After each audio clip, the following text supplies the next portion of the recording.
India speaks daily को subscribe करें, इसके बेल आइकन को जरूर दबाएं। ज्वाइन बटन के जरिए आप इसकी सदस्यता जरूर लें और यदि इसका कंटेंट आपको गुणवत्तापूर्ण लगता है तो आप 100 रुपीज़ पर मंथ का सब्सक्रिप्शन जरूर पे करें।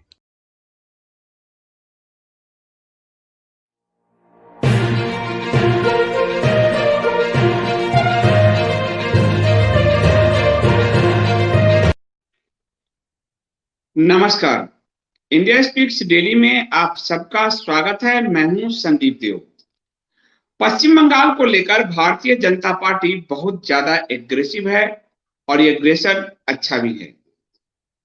राजनीति साम दाम दंड भेद हर नीति को भारतीय जनता पार्टी अप्लाई कर रही है और जो लोग खासकर तृणमूल कांग्रेस और वामपंथियों के साथ ये उचित है।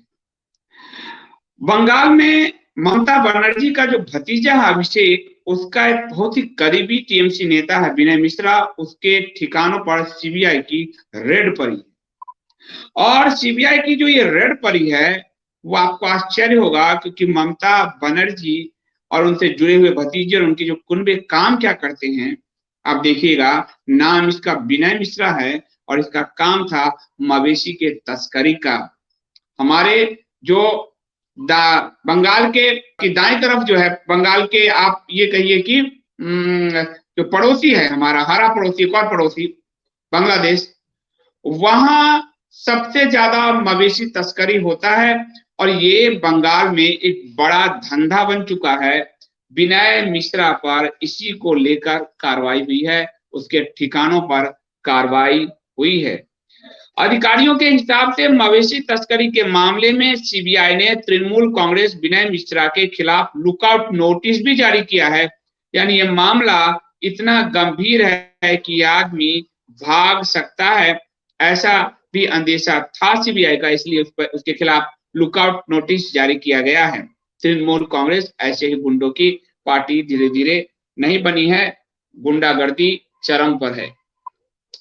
तो इसके अलावा आपको बताऊं कि समाचार एजेंसी जो पीटीआई है वो कह रहा है कि मवेशी तस्करी के सिलसिले में गुरुवार को पश्चिम बंगाल में टीएमसी नेता विनय मिश्रा के कई ठिकानों पर सीबीआई ने छापेमारी की।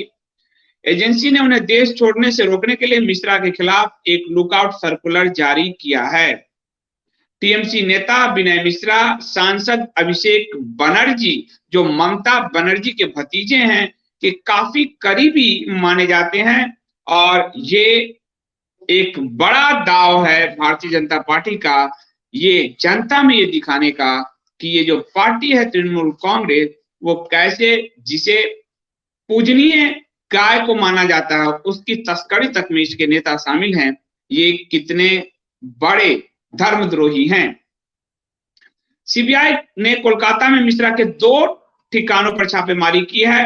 बीते दिनों एजेंसी ने तस्करी के मामले में पश्चिम बंगाल में पशु तस्करी के कथित किंग पिन और बीएसएफ के 2 अधिकारियों को गिरफ्तार किया था। एक बड़ा किंग पिन पकड़ा गया है, बीएसएफ के 2 अधिकारी पकड़े गए हैं।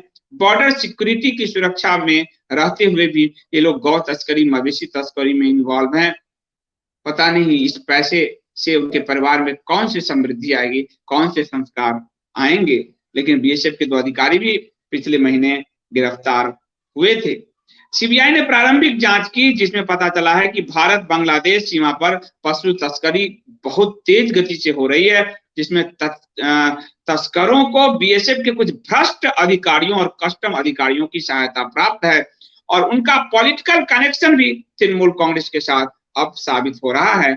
ममता बनर्जी की पार्टी क्या पशुओं की के वध और उनके रक्त से सने हुए जो उनका साम्राज्य है ममता बनर्जी का, क्या वो पशुओं के वध और रक्त से सना हुआ है, ये एक सवाल उठता है। ज्ञात हो कि उत्तर पूर्वी राज्यों में भारतीय जनता पार्टी अपना जनाधिकार बढ़ाना चाहती है। 2024 के लोकसभा चुनाव से पूर्व 2021 भारतीय जनता पार्टी के लिए बहुत महत्वपूर्ण है। पश्चिम बंगाल के अलावा आसाम में भी चुनाव होने हैं। पश्चिम बंगाल में भारतीय जनता पार्टी सत्ता में आना ही चाहती है जनता का समर्थन उसे लगातार मिल रहा है। भारतीय जनता पार्टी के अध्यक्ष हो जेपी नड्डा हो अथवा गृह मंत्री अमित शाह हो या प्रधानमंत्री नरेंद्र मोदी हो, उनके दौरे लगातार बंगाल में हो ही रहे हैं। 2011 के राज्य विधानसभा में 4% वोट भाजपा को मिला था और 2016 के विधानसभा में यही वोट बढ़कर 10% हुआ था। लेकिन 2019 के लोकसभा चुनाव में तो भारतीय जनता पार्टी ने हैरान ही कर दिया और पश्चिम बंगाल के 40% मतदाताओं का समर्थन उसे प्राप्त हुआ था। 2024 के लोकसभा चुनाव से पहले पश्चिम बंगाल में भारतीय जनता पार्टी की हैरत अंगेज उछाल के जो है एक बहुत बड़ी उपलब्धि मानी जा रही है। इसके बहुत सारे मायने हैं और अगर असम विधानसभा चुनाव में बीजेपी के सामने विपक्षी दलों पर अपनी बढ़त लगातार बनाए रखने की भी चुनौती है। तो इसीलिए भारतीय जनता पार्टी का पूरा जोर जो है वो बंगाल में है और बंगाल में ममता बनर्जी और भारतीय जनता पार्टी इन दो के बीच ही मुख्य टक्कर है। कम्युनिस्ट और कांग्रेस कहीं नेपथ्य में धकेले जा चुके हैं और कम्युनिस्ट जो है और कांग्रेस दोनों का वजूद अब एक दूसरे पर ही निर्भर है। जो 30 साल तक शासन करने वाली कम्युनिस्ट लगभग समाप्ति की ओर है। उम्मीद की जा रही है कि इस बार कम्युनिस्ट और कांग्रेस शायद मिलकर चुनाव लड़े। इधर ओवैसी भी बंगाल में उतरने को लालायित है, जिसको लेकर ममता बनर्जी बहुत ज्यादा सचेत है, बहुत ज्यादा चौकन्नी है। उनको लगता है कि ये भाजपा की बी टीम है। वो ऐसा इसलिए कह पा रही है क्योंकि भारतीय जनता पार्टी 40% वोट लाकर 2019 के लोकसभा में ममता बनर्जी को वो दहला चुकी है और ममता बनर्जी जिन हर टिड्डों के वोट पर एक कंसोलिडेट वोट पर निर्भर करती थी, वो यदि ओवैसी उतरते हैं तो ममता को नुकसान होगा। परंतु इधर भारतीय जनता पार्टी का एक और प्रयास है कि बंगाल में ये जो अंधेरे में हो रहा है, क्योंकि वहां की जो मीडिया है, आप देखेंगे कि आनंद बाजार पत्रिका वहां का सबसे बड़ा ग्रुप है जो एबीपी न्यूज आप देखते होंगे, वो बहुत सारी चीजों को छुपा लेती है। वो कम्युनिस्ट है, पहले वो कम्युनिस्टों का समर्थन करती थी, अब तृणमूल का समर्थन करती है, एंटी बीजेपी है, एंटी हिंदू है, कम्युनिस्ट माइंडसेट का पूरा ग्रुप है। आनंद बाजार पत्रिका, एबीपी न्यूज, जिसको आप देखते होंगे उसी ग्रुप का है। तो वहां बहुत सारी मीडिया ने खबर दबा दिया है, जिसके कारण बंगाल का जो काला अध्याय है वो सामने नहीं आ पा रहा है। इसीलिए रिपब्लिक टीवी और अर्नब गोस्वामी बंगाल पहुंच रहे हैं और इसकी वजह से भी मीडिया का एक वो धारा घबराया हुआ है जो बंगाल में खबरों को दबाने का धंधा करता था। एनडीटीवी ने कभी भी बंगाल को एक्सपोज नहीं किया, एबीपी न्यूज ने कभी भी बंगाल को एक्सपोज नहीं किया, टाइम्स इंडिया टुडे ग्रुप ने कभी भी बंगाल में बड़े पैमाने पर पॉलिटिकल किलिंग हो रही है, बड़े पैमाने पर राजनीतिक हत्याओं का दौर शुरू है।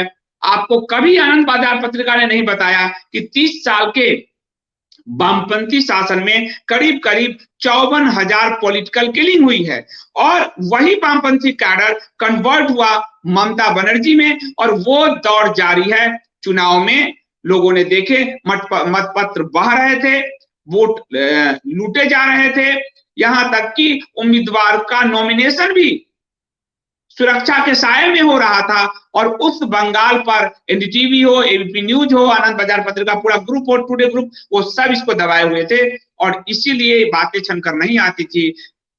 तो भाजपा ने पॉलिटिकली प्रयास किया है कि उन सारे एक्सपोजर्स को देश और बंगाल की जनता के साथ साथ देश और दुनिया के सामने रखे और इसीलिए सीबीआई का ये जो छापा है, इसको इस संदर्भ में समझना चाहिए कि आप देखिए कि ममता बनर्जी और उनका जो भतीजा है अभिषेक बनर्जी, ये ममता बनर्जी का कुनबा पशु तस्करी तक में इन्वॉल्व है, ये आरोप है। और विनय मिश्रा और जो छापे पड़े हैं, लुकआउट नोटिस जारी हुए हैं। पशु तस्करी यानी हिंदुओं की उस संपत्ति जो गाय को मां मानती है, उसकी तस्करी, उनका वध, उनको बांग्लादेश में भेजना, ये लगातार उजागर करने का प्रयास कर रही है भारतीय जनता पार्टी। इसके अलावा ममता बनर्जी का जो काला साम्राज्य, भ्रष्टाचार, उन सरकार में भ्रष्टाचार, तानाशाही, पॉलिटिकल किलिंग, उन सबको पॉलिटिकली भारतीय जनता पार्टी जनता के सामने लाकर वोट जो है चुनाव लड़ना चाहती है, ताकि ममता बनर्जी जो अपने कुनवाई मीडिया के जरिए सच को दबाने पर तुली हुई है, वो सामने आए। फिर भी बातें उतनी छनकर नहीं आ रही है, और इसीलिए रिपब्लिक के अर्नब गोस्वामी भी वहां जा रहे हैं ताकि एक नेशनलिस्ट मीडिया, राष्ट्रवादी मीडिया उसको रिपोर्ट कर सके। आज ये जो ममता के भतीजे अभिषेक का ये जो करीबी नेता है विनय मिश्रा के ठिकाने पर सीबीआई की रेड जो हुई है, उसके खिलाफ जो लुकआउट नोटिस जारी हुआ है, वो बहुत कुछ कहता है। वो कहता है कि ममता बनर्जी की तृणमूल कांग्रेस पशुवध जैसे रास्ते से पैसे उगाहने में लगी हुई है। बहुत बहुत धन्यवाद।